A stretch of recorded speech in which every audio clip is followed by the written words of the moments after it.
Un particulier met en vente dans la ville de Parakou à 15 millions de francs CFA une maison construite sur 2 carrés clôturés de superficie 500 mètres carrés chacun. Le terrain est recasé sur le lot du lotissement du port sec de Ganon. C'est une maison composée de 2 boutiques, d'un magasin de type conteneur, de 2 chambres à coucher, d'un salon, d'une arrière-cour, d'une cuisine, plus douche. À l'intérieur, il y a un autre bâtiment de 5 portes, une chambre, un salon, une porte finie et 4 autres inachevés, ainsi que 8 battants de WC. La maison est située au quartier Bac-Pérou, 1er arrondissement de Parakou, derrière les rails, entre une voie de 20 mètres et une autre de 12 mètres. Toutes les pièces nécessaires à la vente de la maison sont à jour. Contact pour plus de renseignements, plus 229 91 88 88 62. Espace Ifedon à Porto Novo, il n'y a pas mieux pour accueillir vos réceptions de baptême, communion, mariage, anniversaire et même de décès. Sa salle de fête, son bar et restaurant sont à votre bourse. Et pour des séjours agréables dans la capitale, Espace Ifedon vous offre des chambres climatisées et des guest house. Espace Ifedon est situé à Tokota Davo. Contact 00229 90 68 85 85 ou 00229 97 72 10 57. Vous avez besoin d'un espace publicitaire pour faire connaître votre société ou vos produits? Seul Guérit TV Monde peut vous satisfaire. Pour tout renseignement, contactez le 00229 91 19 10 10. Guérit TV Monde, le leader des web TV.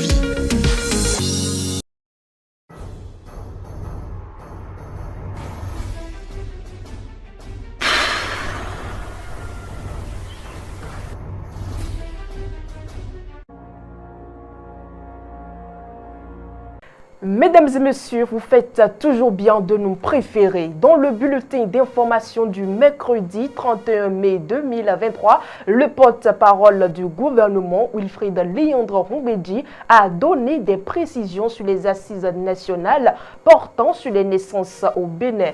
Tout ce qu'il faut savoir sur ces assises qui auront lieu en septembre prochain est à suivre dans cet élément. 1200 participants sont attendus aux assises nationales sur les naissances. C'est l'annonce faite par le porte-parole du gouvernement, Wilfried Léandre Ngoubedi, lors d'un entretien accordé à des chaînes de télévision. Ce monde sera composé des membres de la classe politique, de l'opposition comme de la mouvance présidentielle, des intellectuels de la diaspora, des têtes couronnées, des femmes et des groupes organisés. Il y aura également des représentants des populations rurales, ceux-là qui n'ont pas été à l'école, fait savoir Météo Info. Cette diversité de participants a pour objectif de permettre à toutes les couches de la société de participer au débat devant aboutir à des mesures pour le bien de tous. Les débats auront lieu aussi bien en français qu'en langue nationale pour que chacun apporte sa contribution. Car, selon le porte-parole du gouvernement, il est d'une importance capitale que tout le monde dans le pays entende ce qui se dira lors des débats pour qu'à la fin, ceux-là qui avaient déjà fait l'erreur de faire des enfants qui ne sont pas en adéquation avec leurs revenus puissent sensibiliser leurs proches à ne pas commettre les mêmes erreurs qu'eux. Au terme des assises, il y aura une synthèse des débats et peut-être une orientation nationale sur les naissances. La deuxième session criminelle de la Cour de répression des infractions économiques et du terrorisme CRIET s'est ouverte ce mardi 30 mai 2023. Pour acte de terrorisme, 10 ans de prison ferme ont été requis contre un homme de 27 ans.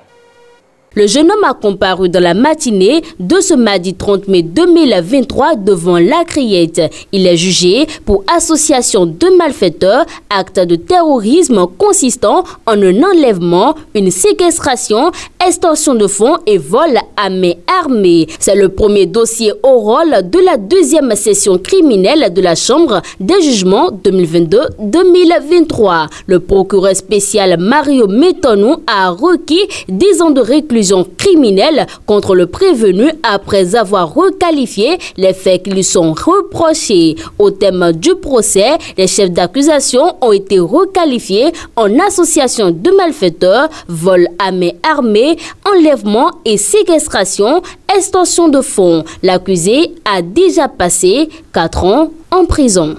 Du nouveau dans le dossier du détenu de la prison civile d'Akrom Sreté impliqué dans une escroquerie depuis son lieu de détention. Plusieurs agents de la garde pénitentiaire de la prison civile d'Akrom Sreté impliqués dans ce dossier ont été interpellés.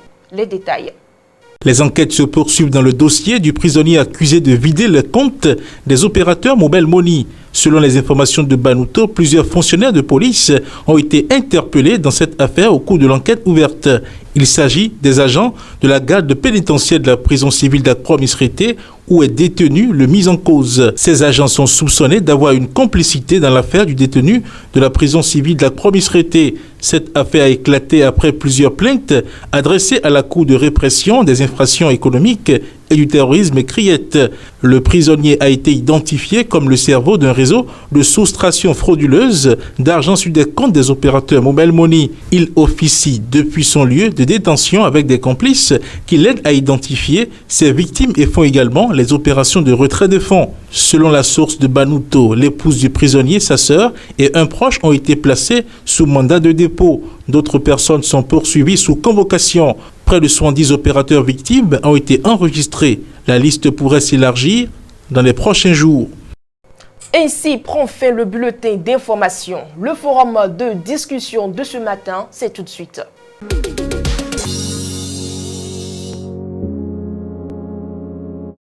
Forum de discussion du mercredi 31 mai 2023. Nous y sommes à présent avec Charles Alban Daoui. Charles Alban Daoui, bonjour. Bonjour Latifat Kaweda. Le décret de nomination du chef de file de l'opposition vient d'être pris par le chef de l'État Patrice Talon conformément à la loi portant statut de l'opposition. C'est exact. Il faut déjà constater tout de suite que cette fois-ci, le décret qui nomme le chef de file de l'opposition est pris dans un délai beaucoup plus court que par le passé. Parce qu'il faut se rappeler que pour la première fois où un chef de file de l'opposition a été nommé en République du Bénin, c'est 1 an après les élections communales, à savoir les élections communales de 2020. Et on se rappelle que c'est en mai 2021 que le chef de file, dans la personne de Paul Rompin, a été nommé donc chef de file de l'opposition. Cette fois-ci, il faut constater que nous sommes à quelques 5 mois après les législatives du 8 janvier 2023 et c'est dans le mois de mai, il se fait par pure coïncidence que c'est toujours dans ce mois de mai-là que le nouveau décret nommant un nouveau chef de file de l'opposition est pris. Et ce décret-là a abrogé l'ancien décret qui nommait donc Paul Rompin à ce poste. Celui-là donc qui restait donc dans le rôle de chef de file de l'opposition jusqu'à ce que ce nouveau décret-là donc ne soit pris. Il faut constater que cette fois-ci, le décret est pris après une rencontre entre le chef de l'État et le président du parti politique Les Démocrates, et c'est quelques 5 semaines après que le décret qui le consacre finalement chef de file de l'opposition est pris. Charles Alban Daoui, la nomination du chef de file de l'opposition change quoi concrètement au plan politique? Bon, il faut dire que ça ne change pas grand-chose, sinon que ça fait juste des clarifications. Parce que, vous savez, quand on a organisé les élections de 8 janvier 2023 et que le parti Les Démocrates s'est retrouvé 3e et a donc déclassé le parti FCBE, il se faisait que Paul Rompin, qui était le secrétaire exécutif de ce parti-là, avait une sorte de légitimité juridique. Mais sur le plan politique, il n'avait plus vraiment la casquette du chef de file de l'opposition parce que la loi portant statut de l'opposition a disposé quels sont des critères qui permettent de considérer quelqu'un comme chef de file de l'opposition. Et donc, au lendemain des législatives de 8 janvier, il avait perdu donc ce statut-là du point de vue politique. Il fallait donc un acte juridique pour confirmer donc le nouveau chef de file de l'opposition, ce qui vient d'être fait. Il faut remarquer qu'aussi qu'au-delà de cela, ça permet au chef de l'exécutif de poser un acte de reconnaissance envers le parti de l'opposition qui prend désormais la tête de file de l'opposition. Donc sur le plan politique, c'est déjà ces choses-là qu'il faut relever. Par le passé, il s'est fait que FCBE était dans un contexte où il n'y avait pas vraiment de concurrence sur le plan, comme il n'y avait pas de concurrent de partis d'opposition. Aujourd'hui, avec l'entrée des démocrates en scène, il y a au moins 2 partis, ou bien 3 qui se réclament de l'opposition. Et donc, il était normal que l'acte juridique qu'il avait nommé soit donc supprimé pour que le nouveau chef de file de l'opposition émerge. L'autre chose également, c'est que avec la nomination, le décret qui est pris, ça efface tout amalgame en ce qui concerne la désignation donc, du chef de file de l'opposition. Nous avons entendu dire ici, il y a quelques semaines, que oui, pas le porte-parole du gouvernement, que oui, c'est parce que les partis d'opposition n'avaient pas rempli les formalités, que le chef de l'État n'avait pas pris le décret nommant le chef de file de l'opposition. Et la procédure qui avait été, comment dirais-je, déclinée par le porte-parole n'était pas vraiment la procédure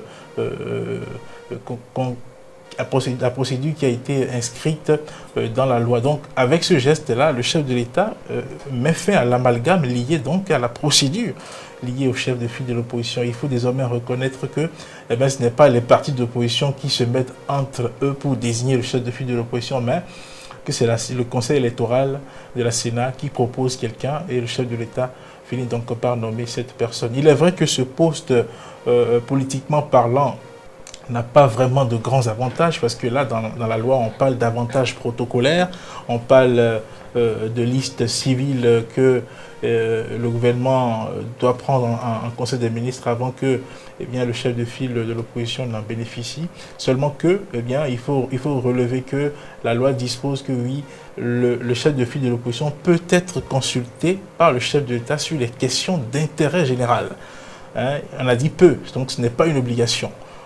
Si le chef de l'État veut faire la courtoisie au chef de file de l'opposition de le consulter, il va le faire. S'il ne veut pas, il ne le fera pas. Et puis, il n'y a pas de procès autour. Et il est mis également dans cette loi que l'avis du chef de file de l'opposition n'est que consultatif. Donc, ça veut dire que ce n'est pas parce qu'on vous a consulté, pas parce que on est venu à vous que vous avez émis un avis, que votre avis sera forcément pris en compte.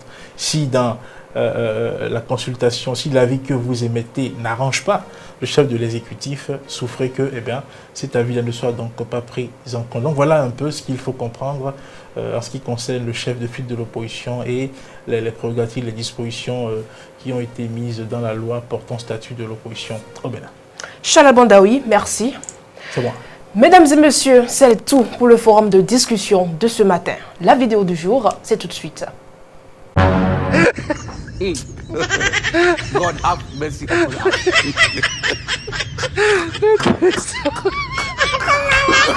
Oh, no.